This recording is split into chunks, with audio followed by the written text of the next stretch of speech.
What comes to mind when you hear the term bloggers? Most of us think of the stereotypes of the angsty teen unleashing their tormented souls through cyberspeak, or the nerdy sci-fi enthusiast tributing Luke Skywalker and all things Chewbacca. Or what about single Uncle Bob that is looking for love and enjoys long walks on the beach? However, over the past 5 years, the phenomenon of blogging has developed from its cyber stereotypes. Bloggers have now cemented themselves as professional business practitioners, utilising their skills and personal flair within the creative industries. To discover the fusion of professional CV and quirky persona, we have hit the blogging scene to see what the inside scope is. Hi, today we're here with Esther, the creator of Frocks and Docs, and we're just here to discuss her blog. How are you today?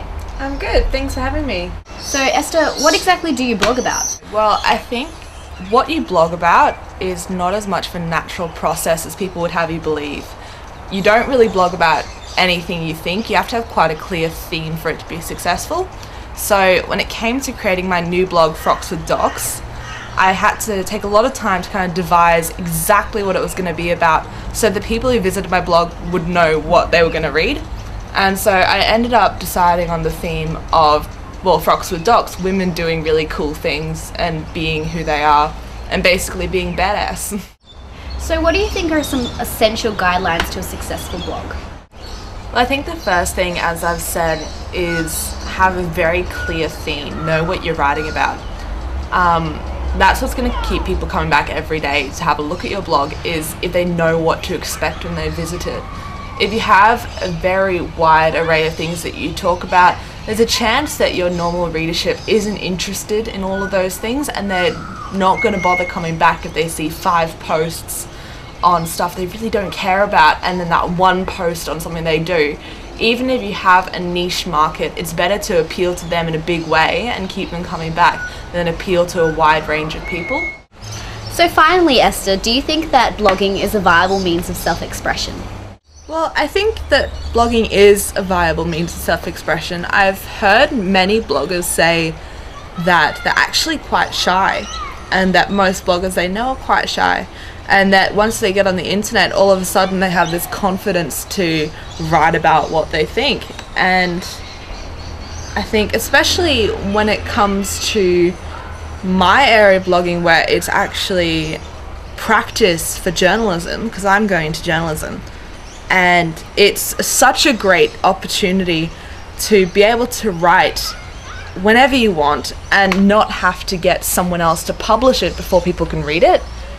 And if you can do that all the time, then by the time you actually get a job in a proper company, you'll have all this background. Like, I recently went for a job at the Brisbane Times as a blogger, and now they're actually having blogs in proper publications. And so I think that it's just such a great opportunity to get your stuff out there. Hi, we're here with Mickey Brummer, the editor of Map Magazine, and we're here today to talk about blogs and print.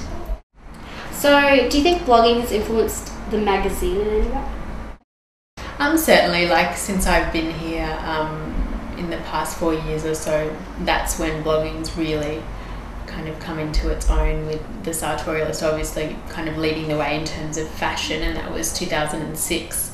And I started in 2007, and so in that time bloggers have really been more influential in pop culture, and we, in doing research, definitely read a lot of blogs to keep abreast with certain trends in fashion or design or food or whatever, and there are particular people whose opinions that we value. So I think more and more so blogging definitely influences the magazine, not entirely, but it is becoming increasingly more important in terms of pop culture. So do you recommend that people wanting to break into the creative industries maintain their own blog?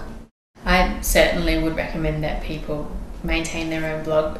If you're wanting to do anything creative, whether it's photography, fashion design, illustrating, writing or anything like that, then having your own blog and creating that presence on the internet as soon as you can is really important.